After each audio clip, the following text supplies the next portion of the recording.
ಜೈ ಗುರುದೇವ್, ಹರೇ ಶ್ರೀಕೃಷ್ಣ. ನಮಸ್ಕಾರ ವೀಕ್ಷಕರೇ. ನೋಡಿ, ಇವತ್ತಿನ ಈ ಒಂದು ವಿಡಿಯೋದಲ್ಲಿ ನಾವುಗಳು ಕಾಳಿಮಾತೆ ಮತ್ತು ಭೈರವ ಸ್ವಾಮಿಯ ಒಂದು ರಕ್ಷಾ ಮಂತ್ರವನ್ನು ಸಾಧನೆ ಮಾಡುವುದರ ಬಗ್ಗೆ ತಿಳಿದುಕೊಳ್ಳೋಣ.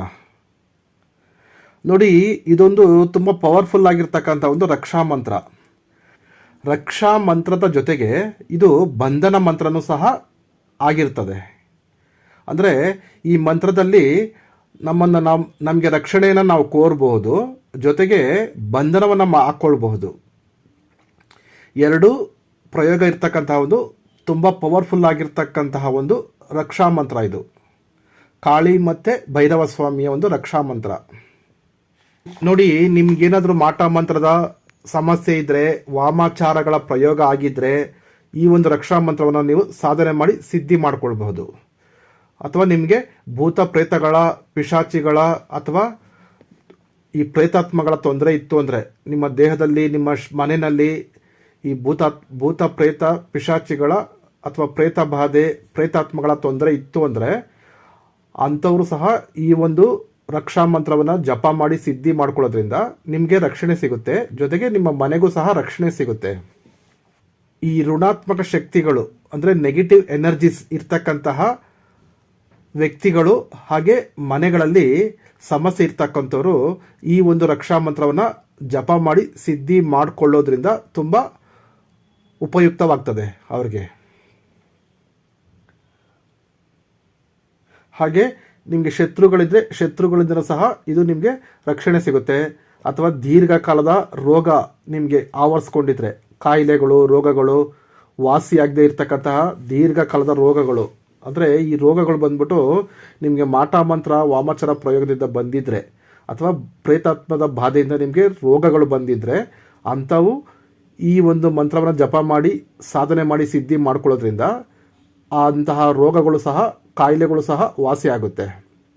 ಅಂದರೆ ದೇಹದಲ್ಲಿ ಹುಟ್ಟತಕ್ಕಂಥ ಕಾಯಿಲೆಗಳಿಗೆ ಡಾಕ್ಟ್ರೇ ಮೆಡಿಸನ್ ಕೊಡ್ತಾರೆ. ಡಾಕ್ಟ್ರ್ ಹತ್ರನೇ ಹೋಗಬೇಕಾಗತ್ತೆ. ಆದರೆ ಡಾಕ್ಟ್ರ್ ಹತ್ರ ಹೋಗಿ ಎಲ್ಲ ರೀತಿಯ ಟೆಸ್ಟ್ಗಳನ್ನು ಮಾಡಿಸ್ಕೊಂಡು, ಎಲ್ಲ ರೀತಿಯ ಪರೀಕ್ಷೆಗಳನ್ನು ಮಾಡಿಸ್ಕೊಂಡು, ಎಲ್ಲ ರೀತಿಯ ಟ್ರೀಟ್ಮೆಂಟ್ಗಳನ್ನು ತಕ್ಕೊಂಡು ಆದರೂ ಕಾಯಿಲೆಗಳು ಕೆಲವರಿಗೆ ವಾಸಿ ಆಗ್ತಾ ಇರೋದಿಲ್ಲ. ಅಂಥವರು ಅರ್ಥ ಮಾಡ್ಕೊಳ್ಬೇಕು, ಇದು ಮಾನಸಿಕ ಕಾಯಿಲೆ ಅಂತ ಅಂದ್ಬಿಟ್ಟು. ಅಂದರೆ ನಮ್ಮಲ್ಲಿ ಸ್ಥೂಲ ಶರೀರ, ಸೂಕ್ಷ್ಮ ಶರೀರ ಹಾಗೆ ಆತ್ಮ ಶರೀರ ಅಂತ ಇರ್ತದೆ. ಈ ದೇಹದಿಂದ ಬಂದಿರತಕ್ಕಂಥ ಕಾಯಿಲೆಗಳಿಗೆ, ಫಿಸಿಕಲ್ ಸಮಸ್ಯೆಗಳಿಗೆ ಈ ಡಾಕ್ಟ್ರುಗಳು ಮತ್ತು ಬೇರೆ ಬೇರೆ ಚಿಕಿತ್ಸಕರು ಹೀಲ್ ಮಾಡಿ ಅಥವಾ ಚಿಕಿತ್ಸೆಯನ್ನು ಮಾಡಿ ಆ ಕಾಯಿಲೆಗಳನ್ನು ವಾಸಿ ಮಾಡ್ತಾರೆ. ಆದರೆ ನಿಮ್ಮ ಮನಸ್ಸಿನಲ್ಲಿ, ಅಂದರೆ ಮಾನಸಿಕ ಶರೀರದಲ್ಲಿ ಬಂದಿರತಕ್ಕಂತಹ ಅಥವಾ ಆತ್ಮ ಶರೀರದಲ್ಲಿ ಬಂದಿರತಕ್ಕಂಥ ಕಾಯಿಲೆಗಳು, ರೋಗಗಳು, ಸಮಸ್ಯೆಗಳು, ಇದನ್ನೆಲ್ಲ ನೀವು ಈ ಯಂತ್ರ, ತಂತ್ರ, ಮಂತ್ರ ಅಥವಾ ರೇಖಿ ಅಥವಾ ಹಿಪ್ನೋಸಿಸ್, ಸಂಮೋಹಿನಿ ವಿದ್ಯೆ, ಹಾಗೆ ಯೋಗ, ಈ ರೀತಿ ಬೇರೆ ಬೇರೆ ಒಂದು ಚಿಕಿತ್ಸೆಗಳಿದೆ. ಅದರ ಮುಖಾಂತರ ನೀವು ಪ್ರಯತ್ನ ಪಟ್ಟು ನಿಮ್ಮ ಸಮಸ್ಯೆಗಳನ್ನು ನೀವು ಸಾಲ್ವ್ ಮಾಡ್ಕೊಳ್ಬೇಕು, ಅಂದರೆ ವಾಸಿ ಮಾಡ್ಕೊಳ್ಬೇಕು. ಪ್ರತಿಯೊಂದಕ್ಕೂ ನಾವು ಬೇರೆಯವ್ರ ಮೇಲೆ ಡಿಪೆಂಡ್ ಆಗಬಾರ್ದು.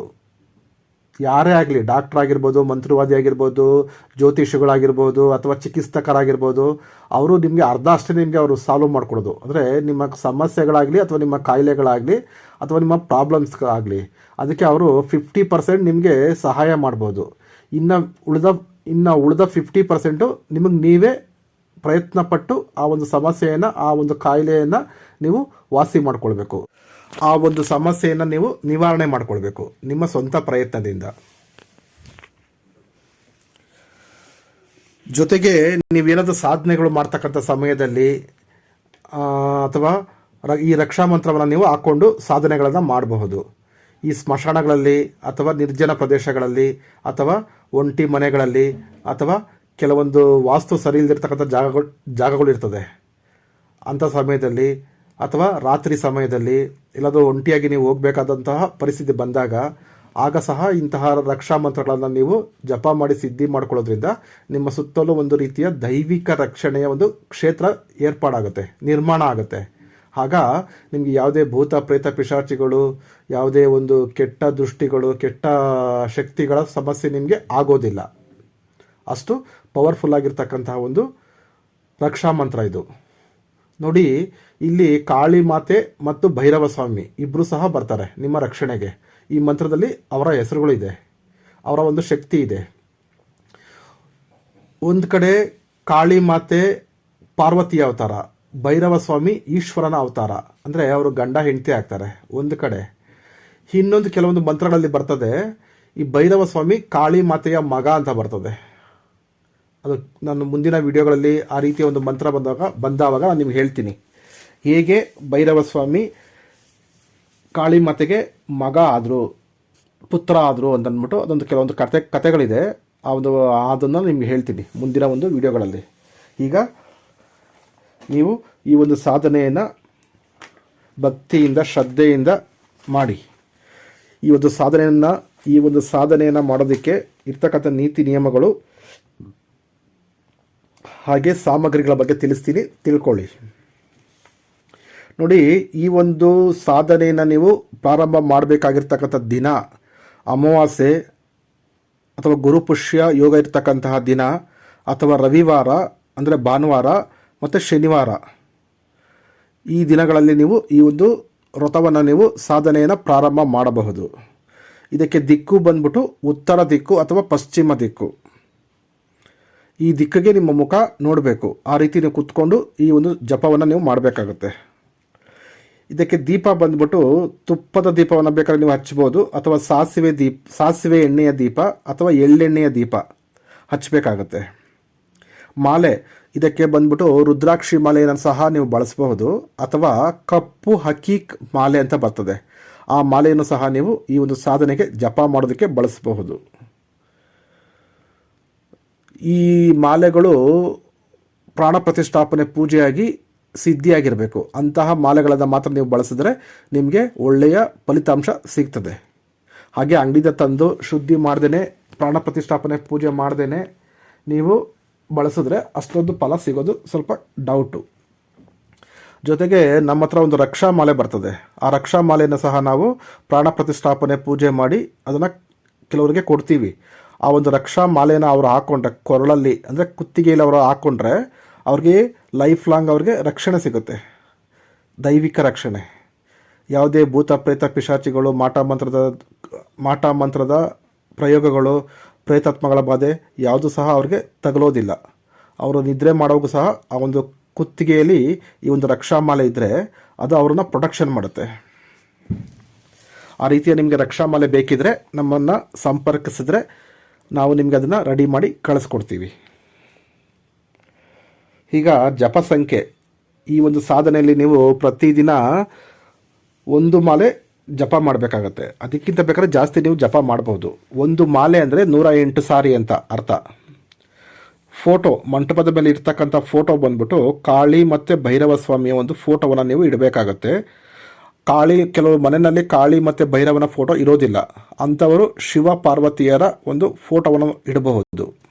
ಯಾಕಂದರೆ ಮೂಲ ಬಂದ್ಬಿಟ್ಟು ಈಶ್ವರ, ಭೈರವನ ಮೂಲ, ಕಾಳಿಯ ಮೂಲ ಬಂದ್ಬಿಟ್ಟು ಪಾರ್ವತಿ. ಹಾಗಾಗಿ ಅವ್ರದ್ದು ಫೋಟೋ ಇಡಬಹುದು. ಜೊತೆಗೆ ಗೋರಖ್ನಾಥ್ ಗುರುಗಳ ಫೋಟೋವನ್ನು ಸಹ ನೀವು ಇಡಬಹುದು.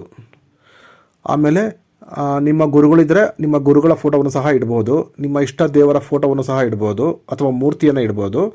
ಹಾಗೆ ನಿಮ್ಮ ಕುಲದೇವರು, ನಿಮ್ಮ ಮನೆ ದೇವರ ಫೋಟೋಗಳು ಸಹ ಇದ್ದರೆ ಇಟ್ಟು ಪೂಜೆ ಮಾಡಬಹುದು ಒಟ್ಟಿಗೆ ಜೊತೆಯಲ್ಲಿ. ವಸ್ತ್ರ, ಬಣ್ಣದ ವಸ್ತ್ರವನ್ನು ನೀವು ಧಾರಣೆ ಮಾಡ್ಕೊಳ್ಬೇಕಾಗತ್ತೆ, ಅಂದರೆ ಧರಿಸ್ಕೊಳ್ಬೇಕಾಗತ್ತೆ. ಅದು ಹೆಣ್ಮಕ್ಳು ಮಾಡಿದ್ರು ಅಷ್ಟೇ ಅಥವಾ ಗಂಡಸರು ಮಾಡಿದ್ರು ಅಷ್ಟೇ. ಈ ಒಂದು ಸಾಧನೆಗೆ ನೀವು ಕಪ್ಪು ಬಣ್ಣದ ಬಟ್ಟೆಯನ್ನು ನೀವು ಹಾಕಬೇಕಾಗತ್ತೆ. ಜೊತೆಗೆ ಮಂಟಪದ ಮೇಲೂ ಸಹ ಕಪ್ಪು ಬಣ್ಣದ ಒಂದು ಬಟ್ಟೆಯನ್ನು ಹಾಕ್ಕೊಂಡು ಫೋಟೋವನ್ನು ಇಟ್ಟು ಪೂಜೆ ಮಾಡಿ.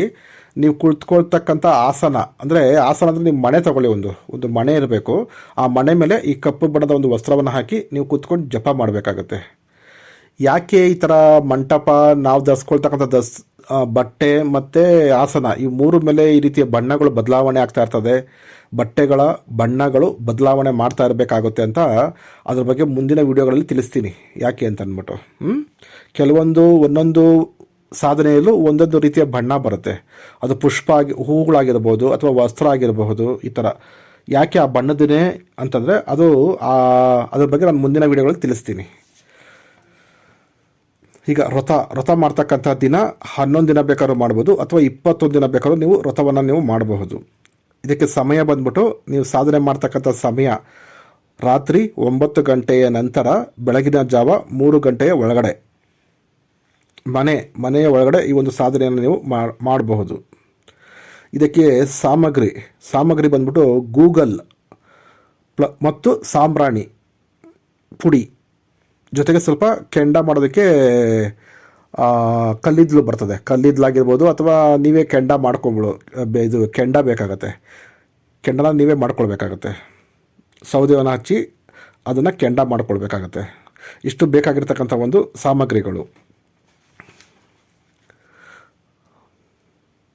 ಆಮೇಲೆ ಇದಕ್ಕೆ ನೈವೇದ್ಯ ಬಂದ್ಬಿಟ್ಟು ಅನ್ನ ಮೊಸರನ್ನ ಇಡಬೇಕಾಗತ್ತೆ, ಅಥವಾ ಉದ್ದಿನ ವಡೆಯನ್ನು ಇಡಬೇಕಾಗತ್ತೆ, ಅಥವಾ ಜಿಲೇಬಿಯನ್ನು ತಂದು ಇಡಬೇಕಾಗತ್ತೆ.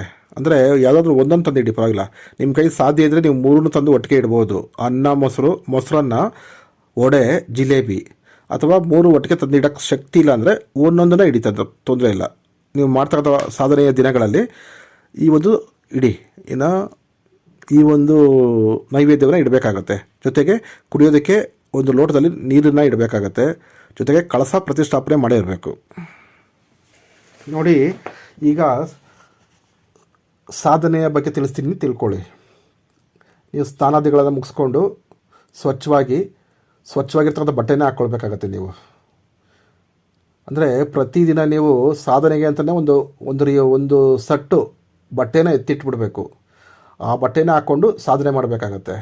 ಆ ಬಟ್ಟೆ ಹಾಕ್ಕೊಂಡು ಎಲ್ಲ ಕಡೆ ಓಡಾಡಿ ಎಲ್ಲ ಕೆಲಸ ಕಾರ್ಯಗಳೆಲ್ಲ ಮಾಡಿ ಮತ್ತೆ ಬಂದು ತೆಗೆದಿಟ್ಟು ಮತ್ತೆ ನಾಳೆ ಅದನ್ನೇ ಬಳಸಬಾರ್ದು. ಇಲ್ಲಿ ಶುದ್ಧವಾಗಿದ್ದಷ್ಟು ತುಂಬ ಒಳ್ಳೆಯದು. ಯಾಕೆ ಅಂದರೆ ನೋಡಿ, ಒಂದು 3 ಬರ್ತದೆ, ಇಲ್ಲಿ 3 ಕ್ರಿಯೆಗಳು ಬರ್ತದೆ. ಒಂದು ಶುದ್ಧವಾಗಿರಬೇಕು, 2ನೇದು ಭಕ್ತಿ ಇರಬೇಕು, 3ನೇದು ಶರಣಾಗತಿ ಇರಬೇಕು. ಈ 3 ಇದ್ದವಾಗ ಮಾತ್ರ ಪರಮಾತ್ಮ ನಮಗೆ ಆದಷ್ಟು ಬೇಗನೆ ಒಲಿಯೋದು. ಒಂದು ಶುದ್ಧತೆ, 2ನೇದು ಭಕ್ತಿ, 3ನೇದು ಶರಣಾಗತಿ. ಅಂದರೆ ಈ ಶುದ್ಧವಾಗಿದ್ದರೆ ಪಾಸಿಟಿವ್, ಎಲ್ಲಿ ಒಳ್ಳೆ ಶುದ್ಧವಾಗಿರುತ್ತೋ ಅಲ್ಲಿ ಪಾಸಿಟಿವ್ ಎನರ್ಜಿ ಕ್ರಿಯೇಟ್ ಆಗುತ್ತೆ, ಆಕರ್ಷಣೆ ಮಾಡುತ್ತೆ ಆ ಶುದ್ಧವಾಗಿರ್ತಕ್ಕಂಥ ಸ್ಥಳ, ವಸ್ತುಗಳು, ವ್ಯಕ್ತಿ. ಅದೇ ಎಲ್ಲಿ ಅಶುದ್ಧತೆ ಇರ್ತದೆ ಅಲ್ಲಿ ನೆಗೆಟಿವ್ ಎನರ್ಜಿನ, ಅಂದರೆ ಋಣಾತ್ಮಕ ಶಕ್ತಿಗಳನ್ನು ಆಕರ್ಷಣೆ ಮಾಡ್ತಕ್ಕಂಥ ಒಂದು ಸ್ಥಳ ಇರ್ತದೆ, ಅಥವಾ ವ್ಯಕ್ತಿಗಳಿರ್ತಾರೆ, ಅಥವಾ ಒಂದು ಸಾಮಗ್ರಿಗಳಿರ್ತದೆ. ಹಾಗಾಗಿ ನಮಗಿಲ್ಲಿ ಬೇಕಾಗಿರೋದು ಪರಮಾತ್ಮ ಅಂದರೆ ಪರಿಶುದ್ಧತೆ, ಪಾಸಿಟಿವ್ ಎನರ್ಜಿ, ದೈವಿಕ ಶಕ್ತಿ. ಹಾಗಾಗಿ ಆ ದೈವಿಕ ಶಕ್ತಿ ನಮಗೆ ಆಕರ್ಷಣೆ ಆಗಬೇಕು, ಅಥವಾ ನಮ್ಮ ಹತ್ರ ಬರಬೇಕು ಅಂದರೆ ನಾವು ವಾಸ ಮಾಡ್ತಕ್ಕಂಥ ಸ್ಥಳ, ಪೂಜೆ ಮಾಡ್ತಕ್ಕಂಥ ಸ್ಥಳ, ನಾವಿರ್ತಕ್ಕಂಥ ಮನೆ ಸುತ್ತಲೂ ಆ ಒಂದು ಜಾಗ ವಾಸ್ತು ಪ್ರಕಾರ ಇದ್ದರೆ ತುಂಬ ಒಳ್ಳೆಯದು. ಜೊತೆಗೆ ಶುದ್ಧವಾಗಿದ್ದರೆ ಇನ್ನೂ ತುಂಬ ಒಳ್ಳೆಯದು.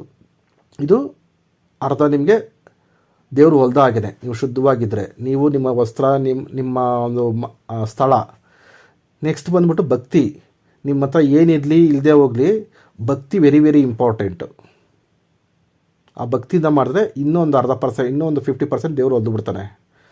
ಜೊತೆಗೆ ನೀವು ಹೆಂಗಿರ್ಬೇಕಂದ್ರೆ ಆ ಭಕ್ತಿನಲ್ಲಿ ಶರಣಾಗತಿ ಇರಬೇಕು. ಅಂದರೆ ಪರಮಾತ್ಮ ನೀನು ಶರಣಾಗತಿ ಅಂದರೆ ಏನಂತ ಹೇಳ್ತೀನಿ ನೋಡಿ.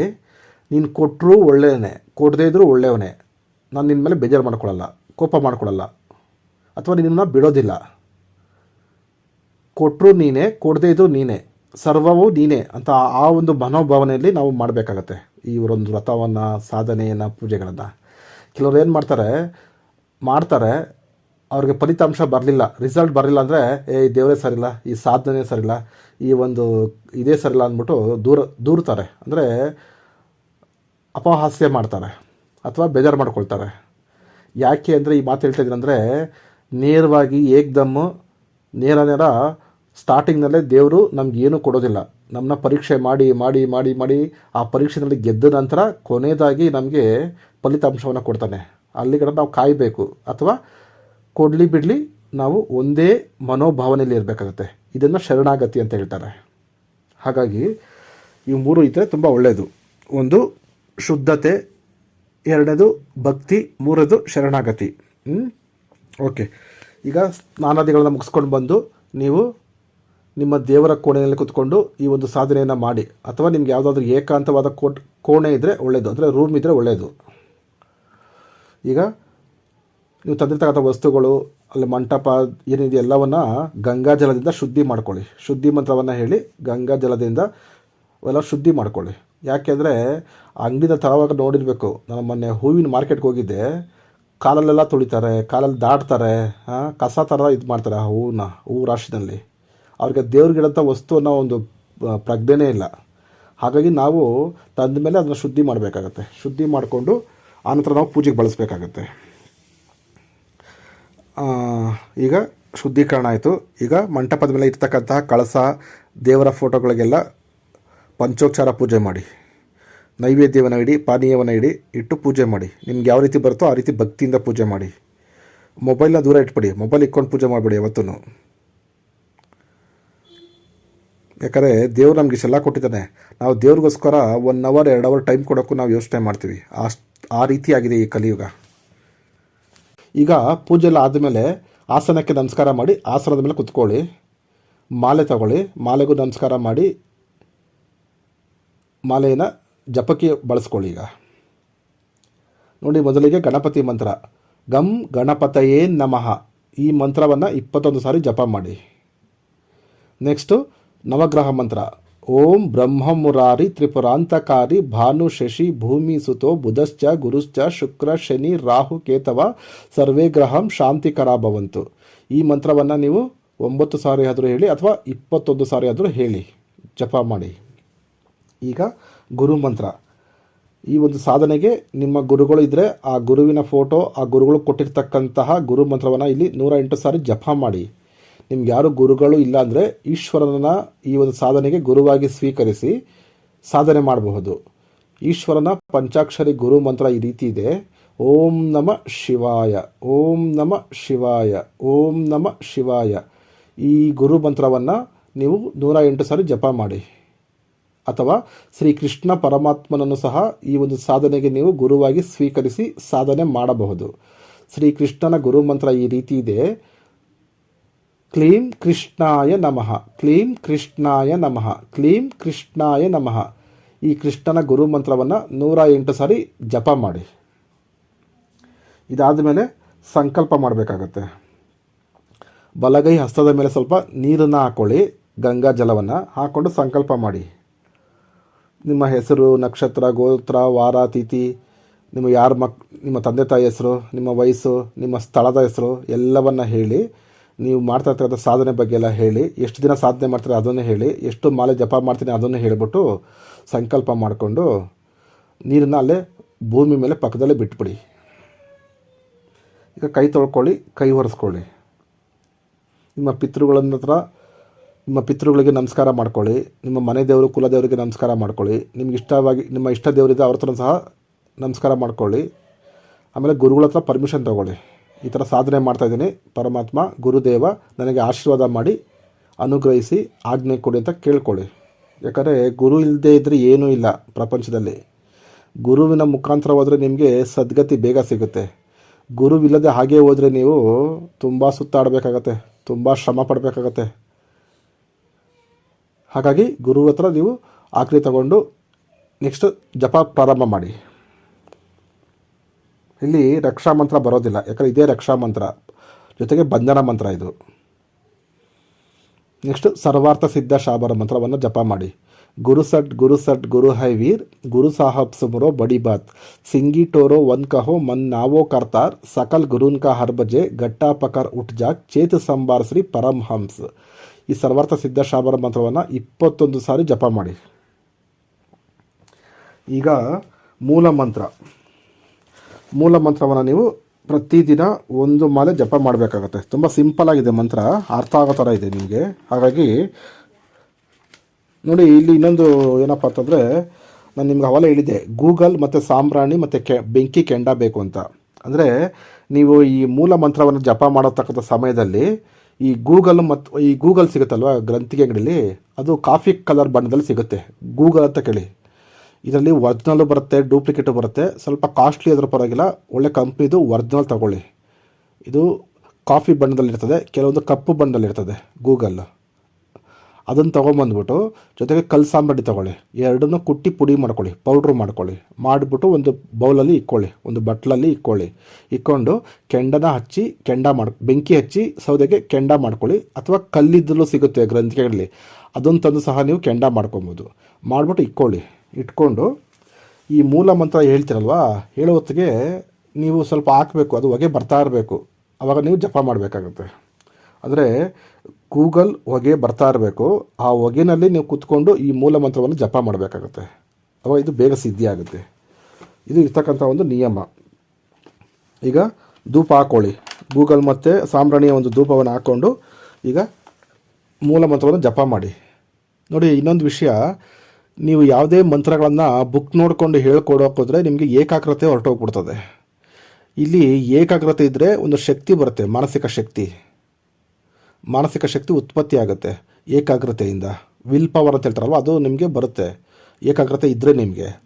ಇಲ್ಲಿ ನೀವು ಬುಕ್ ನೋಡಿಕೊಂಡು ಅಲ್ಲಿ ನೋಡಿಕೊಂಡು ಇಲ್ಲಿ ನೋಡಿಕೊಂಡು ನೀವು ನೋಡ್ಕೊಂಡು ಹೇಳೋಕೆ ಹೋದರೆ ತುಂಬ ಟೈಮ್ ಹಿಡಿಯುತ್ತೆ, ಜೊತೆಗೆ ಏಕಾಗ್ರತೆ ಹೊರಟೋಗ್ಬಿಡುತ್ತೆ. ಆಗ ಈ ಮಂತ್ರಗಳು ಆದಷ್ಟು ಬೇಗ ಸಿದ್ಧಿ ಆಗೋದಿಲ್ಲ. ಹಾಗಾಗಿ ನೀವು ಎಲ್ಲ ಮಂತ್ರಗಳನ್ನು ಫಸ್ಟ್ ಗಟ್ ಮಾಡ್ಕೊಳ್ಳಿ, ಅಂದರೆ ಬೈ ಹಾರ್ಟ್ ಮಾಡಿಕೊಂಡು ಆಮೇಲೆ ನೀವು ಕುತ್ಕೊಂಡು ಕಣ್ಣು ಮುಚ್ಚಿ ಜಪ ಮಾಡ್ಕೊಳ್ಳಿ. ಆವಾಗ ನಿಮಗೆ ಸ್ವಲ್ಪ ಈಸಿ ಆಗುತ್ತೆ, ಬೇಗನೆ ಅದೊಂದು ಸಾಧನೆ ಆಗುತ್ತೆ ಅದು ನಿಮಗೆ. ಓಕೆ, ನೋಡಿ, ಮೂಲ ಮಂತ್ರ ಈ ರೀತಿ ಇದೆ. ಆಕಾಶ್ ಬಾಂಧು ಪಾತಾಳ್ ಬಾಂಧು, ಮುಲ್ಲಾ ಕಿ ಕಲಾಂ ಬಾಂಧು, ತಾಂತ್ರಿಕೋं की माया बांधु, बूरी शक्ति की छाया बांधु, आसन बांधु, पाषाण बांधु, बांधु पांच तन का सकल शरीर, माँ काली की मान हान को, रक्षा करे भैरव वीर, मेरी भक्ति गुरु की शक्ति, देखो बाबा काला भैरवनाथ, आपके इल्म का तमाशा. ಮತ್ತೊಮ್ಮೆ ಹೇಳ್ತೀನಿ ನೋಡಿ. ಆಕಾಶ್ ಬಾಂಧು ಪಾತಾಳ್ ಬಾಂಧು, ಮುಲ್ಲಾ ಕಿ ಕಲಾಂ ಬಾಂಧು, तांत्रिकों की माया बांधु, बूरी शक्ति की छाया बांधु, आसन बांधु, पाषाण बांधु, बांधु पांच तन का सकल शरीर, माँ काली की मान हान को, रक्षा करे भैरव वीर, मेरी भक्ति गुरु की शक्ति, देखू बाबा काला भैरवनाथ, आपके इल्म का तमाशा.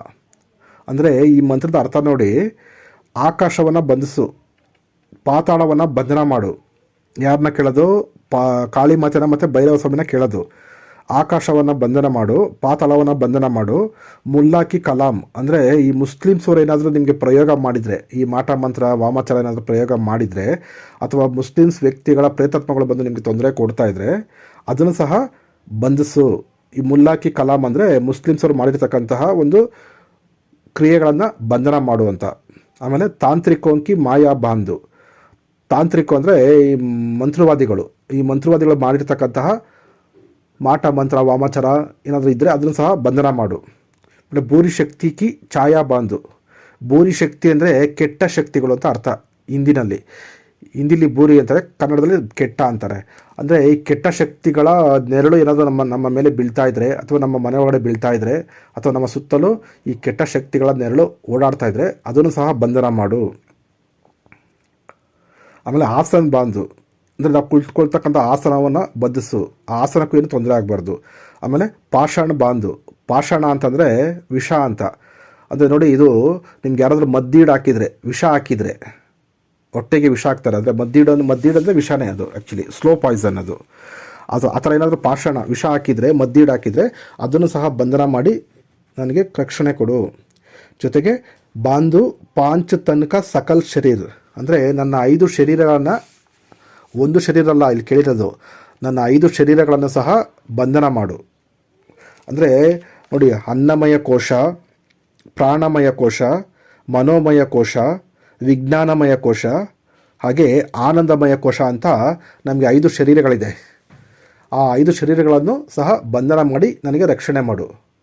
ಕಾಳಿಮತ ರಕ್ಷಣೆ ಮಾಡು, ಭೈರವ ಸ್ವಾಮಿ ರಕ್ಷಣೆ ಮಾಡು, ನನ್ನ ಭಕ್ತಿ ನನ್ನ ಗುರುವಿನ ಶಕ್ತಿ ಅಂತ ಬರುತ್ತೆ ಇಲ್ಲಿ. ಅಂದರೆ ನಾನು ಮಾಡ್ತಕ್ಕಂಥ ಭಕ್ತಿ ನನ್ನ ಗುರುವಿನ ಶಕ್ತಿ ಮುಖಾಂತರ ನಾವು ನಿಮ್ಮನ್ನು ಕೇಳ್ಕೊಳ್ತಾ ಇದ್ದೀವಿ, ನಮಗೆ ರಕ್ಷಣೆ ಮಾಡು, ಬಂಧನ ಮಾಡು ಅಂತ ಕೇಳ್ತಕ್ಕಂಥ ಒಂದು ಮಂತ್ರದ ಅರ್ಥ ಇದು. ಇದನ್ನು ನೀವು ಪ್ರತಿದಿನ ಜಪ ಮಾಡಿ. ಆನಂತರ ಮೂಲ ಮಂತ್ರ ಎಲ್ಲ ಮುಗಿದ ಮೇಲೆ ನೀವು ಆರತಿ ಮಾಡಬೇಕಾಗತ್ತೆ. ಕರ್ಪೂರವನ್ನು ಹಚ್ಚಿ ಆರತಿ ಮಾಡಿ, ನೆಕ್ಸ್ಟು ಅರ್ಪಣೆ ಮಾಡಿ. ನೀವು ಮಾಡಿರ್ತಕ್ಕಂಥ ಪೂಜೆ, ಫಲಹಾರ, ನೈವೇದ್ಯ, ಹೂ, ಫಲ, ಪುಷ್ಪ, ಏನೇನು ದೀಪ, ಧೂಪ, ಅಕ್ಷತೆ ಏನೇನಿದೆಯಲ್ಲ ಎಲ್ಲವನ್ನು ಅರ್ಪಣೆ ಮಾಡಿ ಕ್ಷಮಾ ಪ್ರಾರ್ಥನೆನ ಕೇಳ್ಕೊಳ್ಳಿ. ನೀವೇನಾದರೂ ಒಪ್ಪು ತಪ್ಪುಗಳು ಮಾಡಿದರೆ, ಏನಾದರೂ ಅಪವಿತ್ರವಾಗಿದ್ದರೆ ಅವೆಲ್ಲವರು ಕ್ಷಮಿಸು ಅಂತ ಕೇಳ್ಕೊಳ್ಳಿ. ಕಾಳಿ ಮತ್ತು ಭೈರವ ಸ್ವಾಮಿ ಹತ್ರ ಕೇಳ್ಕೊಳ್ಳಿ, ಗುರುಗಳ ಹತ್ರ ಕೇಳ್ಕೊಳ್ಳಿ. ಈಗ ಅವತ್ತಿನ ದಿನದ ಈ ಸಾಧನೆ ಮುಗೀತು. ಪ್ರತಿದಿನ ನೀವು ಸಂಕಲ್ಪ ಮಾಡ್ತಕ್ಕಂಥ ಅವಶ್ಯಕತೆ ಇಲ್ಲ. ಇನ್ನು ಮಿಕ್ಕಿದ ಏನಿದೆಯಾ ನಿಯಮ ಅವನ್ನು ನೀವು ಪ್ರತಿದಿನ ಫಾಲೋ ಮಾಡಬೇಕಾಗತ್ತೆ. ಇದರಲ್ಲಿ ಸೂಚನೆಗಳು ಏನಪ್ಪ ಸೂಚನೆ ಅಂದರೆ, ನೀವು ವ್ರತ ಮಾಡ್ತಕ್ಕಂಥ ಸಾಧನೆ ಮಾಡ್ತಕ್ಕಂಥ ದಿನಗಳಲ್ಲಿ ಸಾತ್ವಿಕ ಆಹಾರವನ್ನೇ ಸೇವನೆ ಮಾಡಬೇಕು. ಮದ್ಯಪಾನ, ಧೂಮಪಾನ, ಮಾಂಸಾಹಾರಗಳನ್ನು ಸೇವನೆ ಮಾಡೋ ಹಾಗಿಲ್ಲ, ತಿನ್ನೋ ಹಾಗಿಲ್ಲ. ಜೊತೆಗೆ ಮಾನಸಿಕವಾಗಿ ಹಾಗೂ ದೈಹಿಕವಾಗಿ ಬ್ರಹ್ಮಚರ್ಯವನ್ನು ಪಾಲನೆ ಮಾಡಬೇಕು.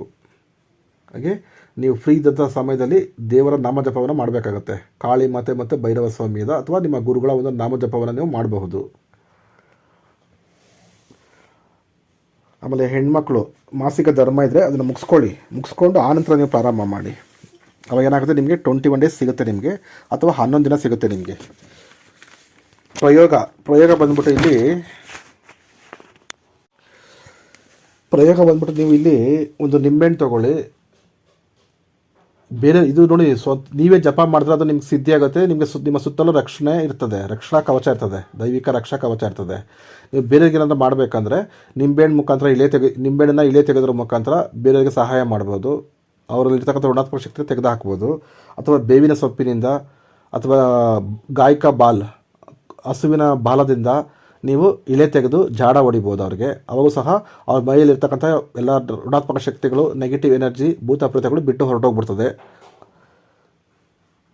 ರಕ್ಷಾಗೆರ ಅಂದರೆ ನೀವೆಲ್ಲದೂ ಹೊರಗಡೆ ಸಾಧನೆಗೆ ಹೋದರೆ ಒಂದು ಚಾಕುವನ್ನು ಮಂತ್ರಿಸಿ ನಿಮ್ಮ ಸುತ್ತಲೂ ಒಂದು ರಕ್ಷಾ ಗೆರೆಯನ್ನು ಎಳ್ಕೊಳ್ಬೇಕಾಗತ್ತೆ. ಭೂಮಿ ಮೇಲೆ ಎಳ್ಕೊಂಡು ನೀವು ಸಾಧನೆಯನ್ನು ಮಾಡ್ಬೋದು.